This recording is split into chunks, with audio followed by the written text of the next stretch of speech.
자, 모든 분야 네. 전문가. 네. 조국 장관보다 훨씬 더 많이 내용을 알고 있는.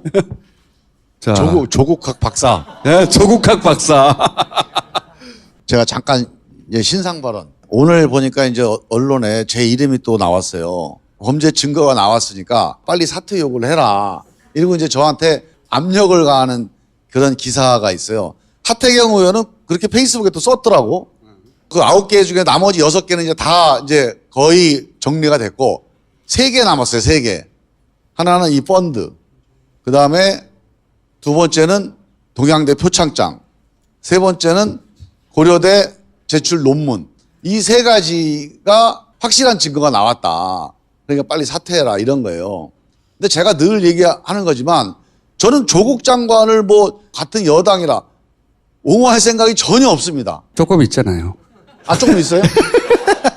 내 마음속에 조금 있는지 모르겠는데 제가 공적으로는 흔들리지 않고 일단 양쪽 얘기를 들어보자. 그리고 결정하자. 저는 이 얘기를 계속 하는 건데 그런 관점에서 제가 양쪽 얘기를 비교해 보니까 3개 다 아직도 결론 난 게 아무것도 없어.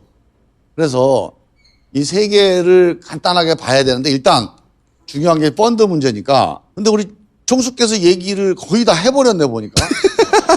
뭐 거기다 뭘 얘기를 더 하라고 나 부르는 거야 지금. 이제 오촌 조카하고 정 교수는 어떻게 연결되는가를 이제. 그림 한 장으로 딱 요약해서 보여드릴게요. 자, 펀드 문제는 이렇게 돼 있습니다. 엊그제 기사가 딱 나와서 15년부터 검은 돈의 흐름이 있었다. 이거는 범죄의 공모에 움직일 수 없는 증거다. 그래서 이거는 빼도 박도 못하는 범죄다. 이렇게 이제 보도가 되기 시작했어요. 정 교수 거다 아마도. 네, 정 교수 것도 아니야.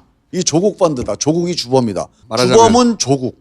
이렇게 나왔어요. 그 이유가 그 뭐 5억이라는 돈이 이제 오간 건데 그거 제가 설명을 좀 드리려고 그래요. 아, 그거는 뭐 검찰 측 주장인지 모르겠어요. 보이지 않는 손이 있어 지금. 보이지 않는 입이라고 그래야겠네.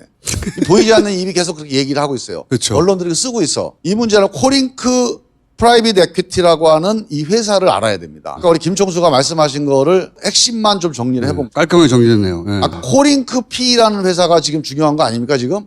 여기서 범죄가 이루어졌다고 이제 주장하잖아요. 2016년 2월 달에 설립이 됩니다. 그런데 이 설립 자본금이 중요하잖아요. 이거 누가 냈냐? 이거를 원래 조범동이 내고 그 돈은 또 조국이 냈어야 원래 검찰 그림엔 딱 맞아요. 그렇죠. 근데 아쉽게도 그게 아니야. 아쉽게도. 누가 냈냐? 익성이 냅니다. 자본금 1억을 냈다는 썰도 있고 8,500을 냈다는 썰도 있어요. 여기 나오는 모든 얘기는 다 언론에 나온 얘기를 제가 종합해서 정리를 한 거예요. 다 조각조각 나왔어. 아까 우리 김총수가 뭐 댓글 4개짜리 기사 이런 거 있잖아요. 다 중요한 조각조각들이 있는데 이걸 하나로 모아보니까 이렇게 됐다 하고 정리를 한번 하는 건데 저 자본금 1억 혹은 8,500을 냈습니다. 즉 코링크피의 실제 주인은 익성이라고 봐야 됩니다. 그렇겠죠? 그 다음에 한 달 후에 유상증자를 합니다. 그때 조범동이라고 하는 오촌 조카가 참여를 해요. 유상증자라는 건 뭐냐면 원래 주인이 있는데 그 사업 되네? 나도 좀 껴줘. 나도 좀 분배해줘. 그래 그러면 너 돈 돼. 그 대신 네가 1억 냈다고 1억짜리가 아니고 너는 한 1,000만 원 정도만 내가 쳐줄게. 내가 처음에 이 사업을 구상했잖아. 하고 하는 게 유상증자거든요. 그 유상증자를 했어요. 누구 이름으로 참여를 했냐? 조범동 이 조카의 배우자 이름 이모 씨입니다. 이모 씨 이름으로 들어갑니다. 자, 들어가서 이게 만들어져요. 코링크라는 게. 코링크가 한 일이 3가지입니다. 2016년, 그다음에 17년에 걸쳐서 3개의 펀드를 만들어요. 이 중간에 그린 펀드라고 하나 더 있는데 그거는 없어졌어요. 그래서 실제 유효한 거는 3개인데 레드, 블루, 배터리 이 3개 펀드를 만들어요. 일단 레드 펀드를 처음 만드는데 이 레드 펀드를 만들어서 뭘 했냐면 익성에 투자를 해요. 그리고 그 익성의 자회사가 있죠. IFM이라고. 음극전지 어쩌고 하는 그런 기술을 갖고 있다는 IFM이라는 익성 자회사로 투자가 돼요. 그 다음에 블루 펀드라는 걸 만들어요. 블루 펀드라는 걸 만들어서 투자를 하는데 이게 조국 펀드라고 불리는 여기가 조국 펀드 네, 이렇게 가족 펀드라고 불리는 블루 펀드가 웰스 CNT라는 데 투자를 합니다. 그 다음에 세 번째가 17년 10월에 배터리 펀드를 만들어서 WFM이라고 하는 회사에 출자를 해요. 자, 이렇게 전체를 놓고 보면 이런 거예요. 익성이라는 회사가 자동차 부품 회사거든요. 상장 시도를 합니다. 그래서 회사를 업그레이드 시키려고 한 거예요. 근데 실패를 합니다. 그러면 이렇게 실패한 회사들이 거의 대다수 하는 시도가 우회 상장이에요. 백도어라고 하는데 이미 상장되어 있는 회사 중에서 자본 잠식이 돼 있는, 그래서 내용이 없는 회사를 매출이 계속 떨어져요. 네. WFM이. 네. 싼 값에 사들여가지고 그 회사랑 합병을 합니다. 그래서 유리한 비율로 합병을 하잖아요. 그러면 내 회사가 어떻게 됩니까? 상장 회사가 돼요.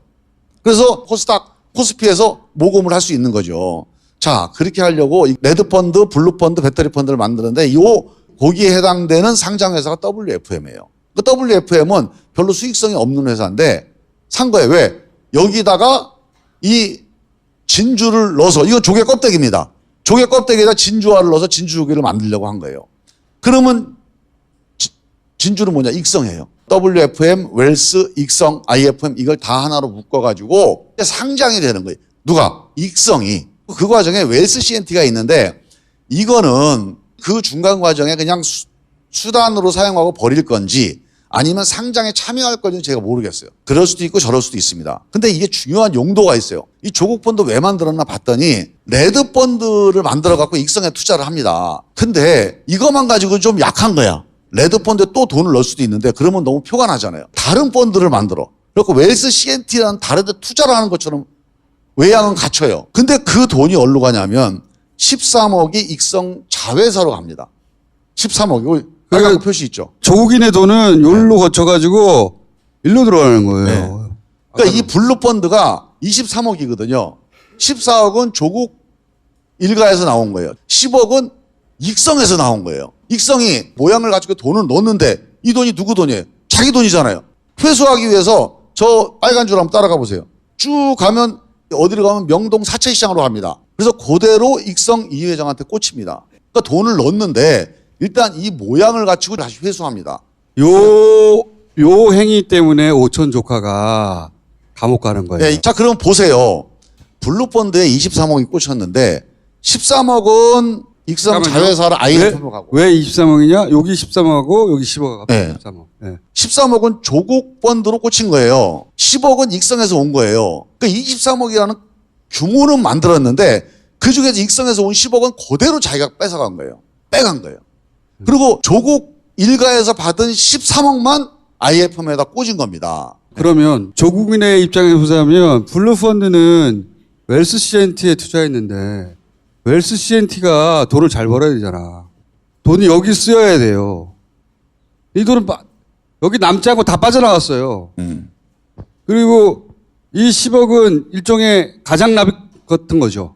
돈을 넣은 척 하였으나 형식적으로 실제 돈은 다 빠져나갔어요. 여기 남는 돈이 없는 거야. 이게 되게 중요한 문제입니다. 저 IFM이라고 하는 익성 자회사 13억 투자한 거는 우리 회사에다 갖고 있으면 이게 수익률이 높지 않으니 더 좋은 투자처가 있으니 또 투자할 수 있지 않습니까? 근데 그렇지도 않은 게 네. 녹취록에 보면 웰스 CNT도 돈이 없어요. 네.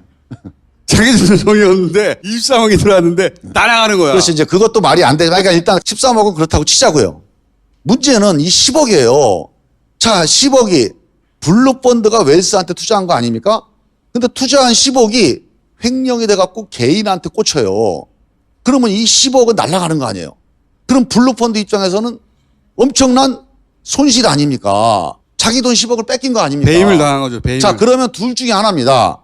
블루펀드 주인이 다시 이걸 회수하면 뺏긴 게 아니죠. 근데 블루펀드의 주인은 두 명이에요.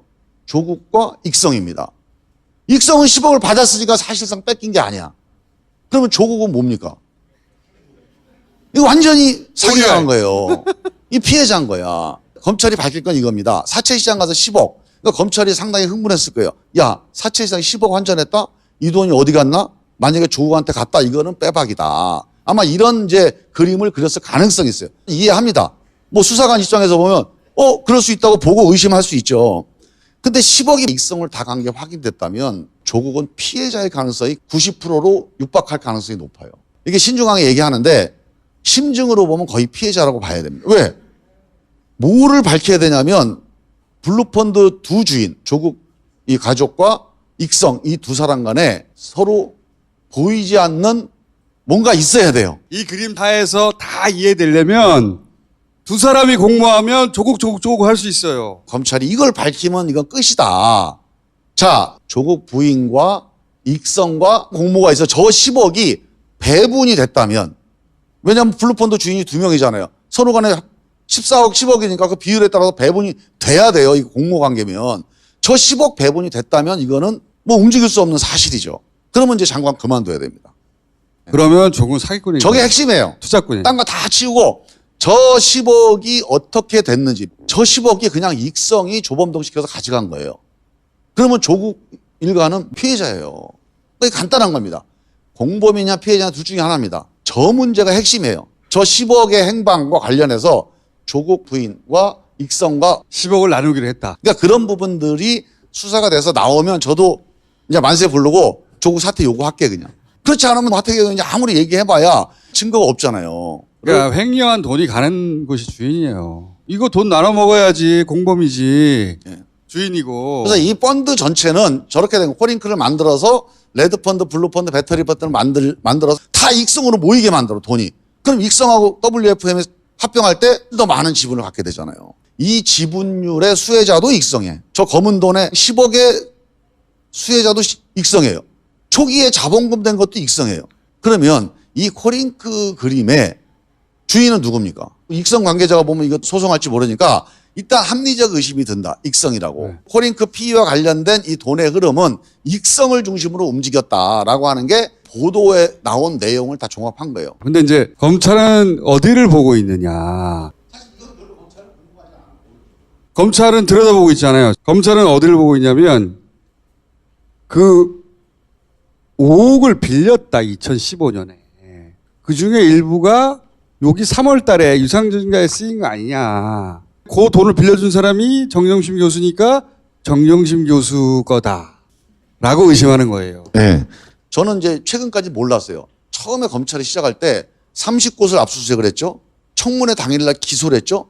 누가 봐도 무리 아닙니까? 이해가 안 된 거예요. 최근에 이제 이 상황을 보면서 이해한 게 내사 딱 해보고 2015년에 5억이 이 코링크와 연결되어 있는 거예요. 여기서부터 가족 사기단을 생각한 거예요. 검찰은 이렇게 믿고 자, 이 5억의 돈의 흐름 이거는 초기 주도자는 조국이다 이렇게 된 거예요. 조국이네. 네. 그래서 이 확신이 딱 서니까 이거는 나라를 위해서 이거는 수사해야 된다. 30곳 압수수색한 자. 저는 그래서 이해를 하게 됐어. 검찰에 대해서. 아, 그래서 무리를 했구나. 이제 거기까지는 이해를 하고 넘어가자고요. 일단 너무 의심을 많이 하면 힘들어. 근데 이 5억이요. 돈이 넘어갔는데 조범동 배우자한테 5억이 넘어갑니다. 그러니까 조카 며느리죠. 증자에 참여를 해요. 이 5억을 빌려주고 2018년에 5억을 그대로 상환을 받아요. 그 통장 계좌로. 만약에 이번 사건이 일어나서 갑자기 한 달 전에 상환했다. 청문회 가기 전에. 그러면 이게 의심이 좀 되죠. 1년 전에 상환을 해요. 이건 뭐냐? 그리고 이자도 고금리에 내가 들어보니까 약정서가 다 압수수색 돼 있으니까. 그러면 이거는 정상적인 차용 관계다라고 하는 게 서류상으로는 나오잖아요. 이게 자신 있게 빌려온 거예요. 네. 조카가. 걱정하지 마십시오. 그렇죠. 당숙에게. 그 15년도만 해도 조카가 투자 쪽에 이제 어떤 그 프로니까 돈을 빌려줘도 되겠다고 이제 이 부부가 믿었을 수가 있어요. 이 금전 흐름만 보면 딱 떨어집니다. 차용증 있죠. 계좌에서 계좌로 갔다가 또 전혀 관계없이 적절한 시점에 상환이 됩니다. 이거를 뒤집으려면 뭐가 필요하냐면 정경진 교수가 이 조범동이라는 조카하고 코링크 관련된 공모를 하는 정황이 나와야 돼요. 그렇죠. 뭐 문서를 주고받았다든가 지시를 했다든가. 회의를 했다든가 네. 회사 회의에 참여해서 직원들하고 같이 뭘 했다든가. 제일 결정적인 거는 회사를 설립할 때 원주인이 있잖아요. 둘째 주인으로 들어가는 거예요. 그 둘째 주인으로 들어가려면 원주인하고 어떻게 해야 돼요? 그걸 알아야 되잖아요. 이런 관계가 공모 관계로 성립이 돼야 돼요. 정 교수가 오촌 조카를 시켜가지고 내 돈인데 넣어라. 네 가족 이름으로. 그런데 저쪽은 주인은 익성인데요. 그럼 익성하고 딜을 하자. 이게 나와야 되지. 이게. 그래서 저는 그건 없어 아무것도. 2015년도에는 누구도 범죄를 하려고 투자를 안 합니다. 그래서 숨어서 하지 않았을 거라고 봐요, 저는. 이 협의를. 이 회사를 만들고 좋은 투자 하더니 같이 해보자. 와서 밥도 먹었을 거고 의기투합하니까 식사 대접도 했을 거고 여러 가지가 관계됐을 가능성이 상당히 높습니다. 그래서 저는 검찰이 의심하는 거를 입증을 하려면 이 정경심 교수와 조범동, 익성과 초기에 이 코링커피 전체의 개요를 함께 협의했던 과정을 그거를 증거를 확보해내면 된다고 봅니다. 그다음 아주 결정적인 스모킹 거는 이거예요. 저 10억이에요, 10억. 저 10억을 나눠 가져야 됩니다. 안 그러면 피해자가 되는 케이스가 돼요. 5억을 통해서 공모했다는 관계가 안 나온다면 이 검찰의 의심, 이 30곳을 압수수색하고 청문회 날 기소하고 이렇게 적극적인 검찰의 의혹, 이 출발점을 흔들리게 되는 거예요. 그래서 저는 조범동 수사를 하다 보면 진술이 나올 거라고 봐야죠. 너 뒤에 누구냐? 익성입니다. 조국입니다. 이 A, B 나올 거 아닙니까? 아니면 둘 다 답니다. 이 진술이 나올 거고 그 진술에 따르는 증거가 있을 겁니다. 자, 저는 이거를 빨리 대통령한테 보고하면 돼요. 그 조선일보에 주지 말고 이렇게 증거가 나왔습니다. 조국 장관 사퇴하든지 파면하든지 결단을 내리셔야 됩니다. 그럼 문재인 대통령이 안 돼. 그럴 사람이에요? 아니잖아요. 두 번째, 이게 안 나오잖아요. 저 10억과 관련된 게 안 나오죠. 저 5억이 단순 차용이죠. 그러면 이건 빨리 털어야 됩니다. 저렇게 핵심적인 이슈들에서 증거가 안 나오는데 그냥 어렴풋한 정황 증거를 여러 개 묶어갖고 계속 뭐 추궁하고 그러면 이건 조국을 잡는 게 아니라 문재인을 잡는 거예요. 지지율 떨어지는 게 문제가 아닙니다. 지금 한미 정상회담에 유엔 연설에 남북관계 있죠. 정기국회 예산이 있죠. 이 수많은 일들을 이 하나 때문에 아무것도 진도를 못 나가거나 나설 수가 없어요. 지금 한일 문제도 있잖아요. 아니 이 문제 하나 가지고 그렇게 가면 안 되죠. 국가적으로. 남은 거 기소된 건 어쩔 수 없고 재판 가야 돼요. 기소됐는데 어떻게. 뭐 동양대 표창장 이거는 법원 가서 그냥 유무죄 판단하면 됩니다. 지금은 팽팽한 이 양립 상황이에요. 양립 상황은 다스베이다하고 뉴스공장에서만 그런 거고요. 그 언론과 이 다스베이다가 이렇게 양립을 하고 있는 거죠. 이게 팽팽한 거예요, 지금.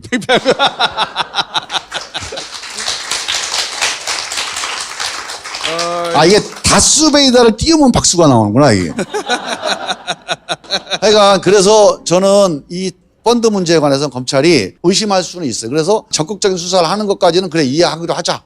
그런데 지금 시점에서는 빨리 정리를 해야지 나올 때까지 끌고 가겠다. 이건 안 됩니다.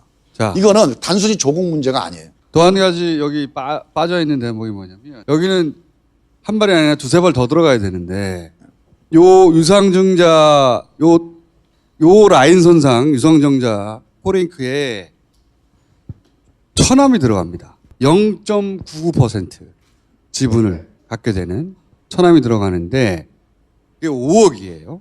2억은 자기 돈이고 3억은 누나한테 빌렸다고 해요.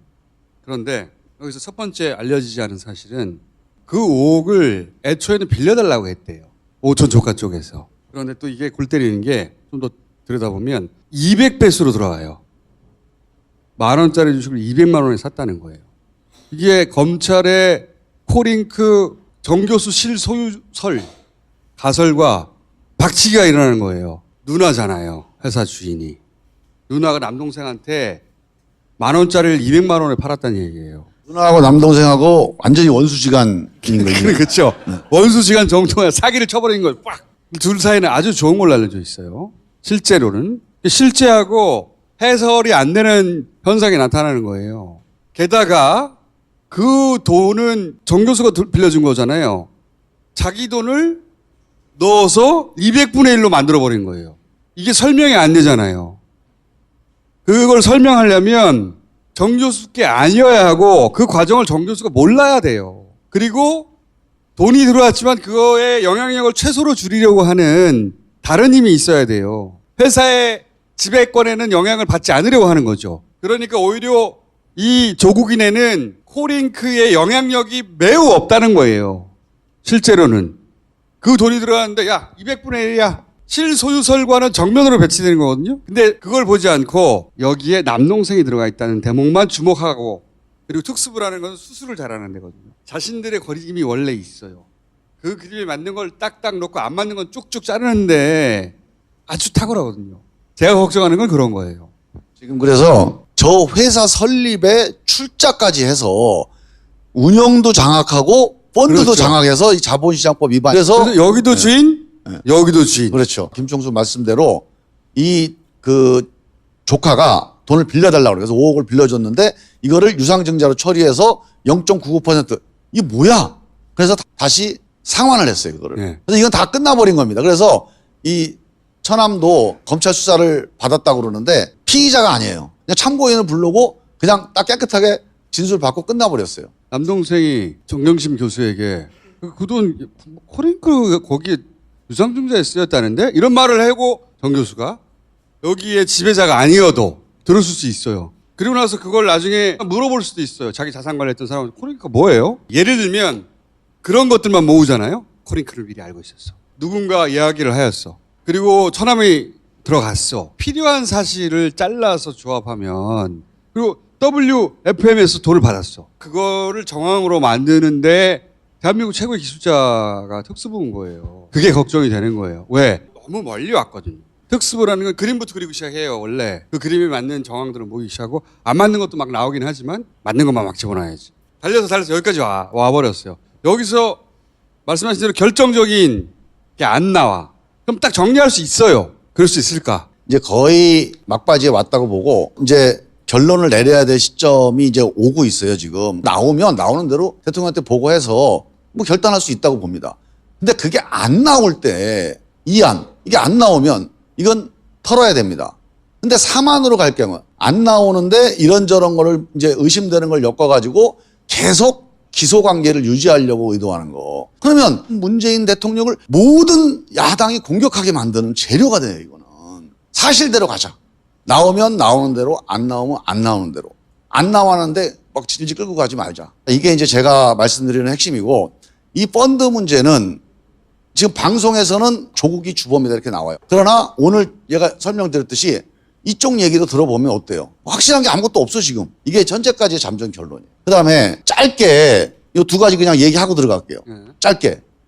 동양대 표창장 문제 가지고 또 완전히 도배가 됐어요. 공소장 변경까지 해가지고 처음에는 공모했다고 나왔는데 이제 정경심 혼자서 몰래 포토샵을 해가지고 출력을 해서 직인까지 만들었다. 아들 거를 해서 만들었다. 아, 이건 증거가 나왔구나. 이건 끝났다.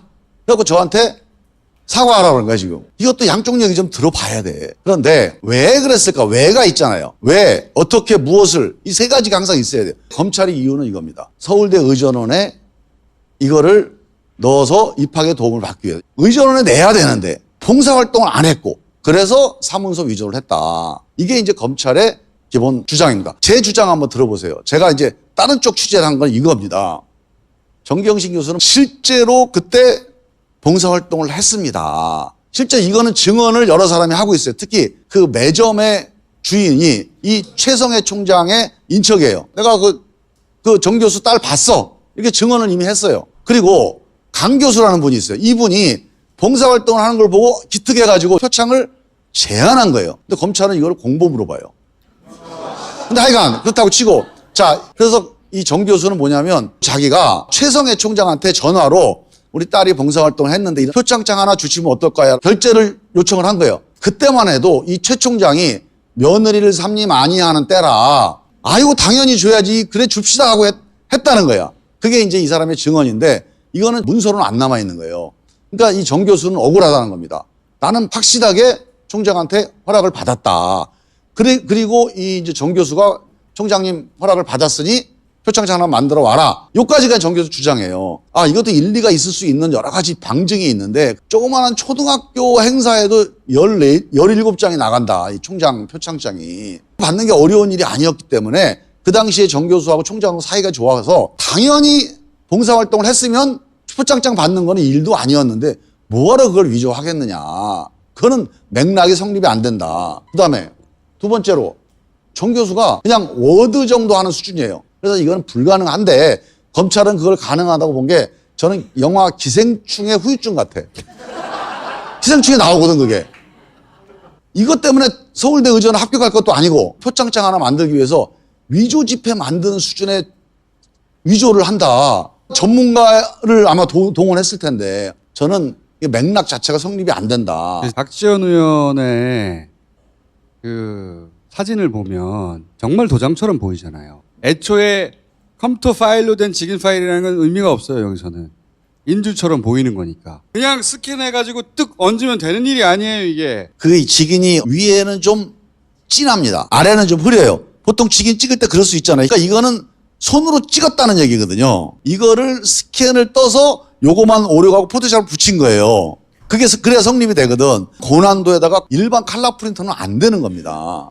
그리고 아마 포토샵 기술도 대단한. 근데 대전제가 있잖아. 이런 일을 할 위조는 구할 수 없는 걸 하는 겁니다.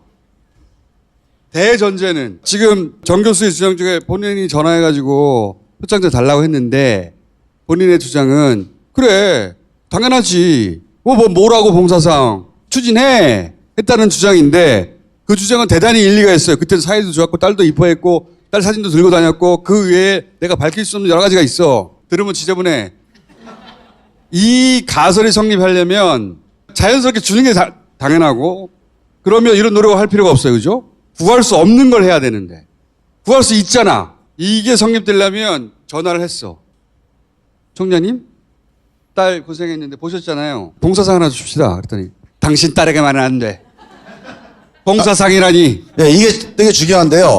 위조의 동기는 최 총장의 거절입니다. 근데 최 총장은 아예 요청 자체가 없었다는 거예요. 그렇다면 기억을 못할 수가 없대요. 또 얘기 그러니까 그거는 뭐 어떻게 제가 뭐 뇌까지 들어가 볼 수는 없고. 그래서 아직도 이 정경 교수의 주장이 상당히 개연성이 있어요. 이런 경우도 있습니다. 자, 허락을 받았어요. 근데 안에 있는 직인 파일 여러 가지를 조합해서 직원들이 그렇게 만드는 방식이 있을 수도 있어요. 그럼 이것도 역시 위조는 아니에요. 그냥 파일이 있었다만 가지고는 직접 증거는 안 되는 거거든요. 그래서 저는 동양대에서 다른 컴퓨터에도 이 직인 파일이나 표창장 관련된 파일들이 있다고 제가 어디서 봤거든요. 그것과 관련된 증언들이 있으면 이 쟁점을 좀 정리하는 데 큰 도움이 될 거예요. 그래서 이 방송 들으시는 분 중에 이런 이미지 파일들을 조합해서 뭘 만든다. 이런 걸로 한 분이 있으면 여기 저 뉴스공장에 여기는 다스베이다구나. 김종민 의원한테 이런 연락을 좀 하시든가 아니면 저한테 좀 연락을 주시면 됩니다. 그리고 마지막으로 간단하게 1분. 30분째 마지막으로. 논문 고려대에서 이게 논문을 그것도 제가 봤어요. 근데 이렇게 되어 있습니다. 이 논문이 영향을 미쳤다는 주장 관계자의 입장이 있고 사정과는 그 논문이 그 영향을 안 미쳤다 이렇게 엇갈려요. 또 하나는 이게 그 목록이 무지하게 많아요. 그런데 이 당사자는 그 목록을 다 제출한 게 아니래, 서류를. 그 목록이 있는데 그 목록 중에 제출한 서류도 있고 제출 안 한 서류도 있다는 거예요. 그래서 그거를 아시고 약간 좀 기다려 달라. 셋 중에 어느 것도 사실관계로 입증돼서 이런 게 하나도 없어 아직. 자, 여기까지 하겠습니다.